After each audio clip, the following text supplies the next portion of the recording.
Hi, നമ്മുടെ ഇമോഷൻസിനെ പ്രതിനിധീകരിക്കുന്ന ഒരു പ്ലാന്റ് ഉണ്ട്. ഏതെന്നറിയാമോ? Broken heart. ഇത് കണ്ടോ, ഈ ലീഫ് കണ്ടോ? ഹാർട്ട് ഷേപ്പിലുള്ള ഈ ലീഫിന് ഒരുപാട് ഹോൾസ് വരുന്നുണ്ട്. അതുകൊണ്ടാണ് ഇതിനെ നമ്മൾ ബ്രോക്കൺ ഹാർട്ട് എന്ന് പറയുന്നത് കേട്ടോ. അല്ലാണ്ട് നമ്മുടെ പ്രത്യേകമായിട്ടുള്ള ഇമോഷൻസിനെ ബാലൻസ് ചെയ്യുന്നത് കൊണ്ടല്ല. ഈ ലീഫിൻ്റെ പ്രത്യേകത കാരണമാണ് കേട്ടോ നമ്മുടെ വീടിൻ്റെ അകത്തളങ്ങൾ ഭംഗിയാക്കാൻ ഈ ചെടി നമ്മൾ തിരഞ്ഞെടുക്കുന്നത്. ബ്രോക്കൺ ഹാർട്ട് എന്ന് മാത്രമല്ല കേട്ടോ, മോൺസ്റ്റെറ അഡൻസോണി എന്നൊരു പേര് കൂടി ഈ പ്ലാന്റിനുണ്ട്. ഇത് കണ്ടു, ഇത് നമ്മൾ സ്റ്റിക്കൊക്കെ കുത്തി നമ്മുടെ ആമീസിൽ വളർത്തിയിട്ടുള്ള പ്ലാന്റാണ്. കുറച്ച് മെച്യൂർഡ് ആയിട്ടുള്ളൊരു പ്ലാന്റാണിത്. അപ്പോൾ ഇത് നമ്മളിങ്ങനെ സ്റ്റിക്ക് കുത്തി മാത്രം വളർത്താൻ പറ്റിയൊരു പ്ലാന്റ് അല്ല കേട്ടോ.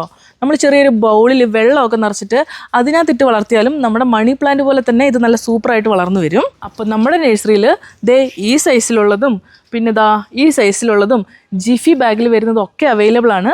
അപ്പോൾ ആവശ്യക്കാരുണ്ടെങ്കിൽ എത്രയും പെട്ടെന്ന് തന്നെ താഴെ കാണുന്ന നമ്പറിൽ കോൺടാക്ട് ചെയ്തോളൂ. ഇനി നേരിട്ട് വന്ന് വാങ്ങുന്നവർ നേരിട്ട് പോന്നോളൂ. By, happy gardening.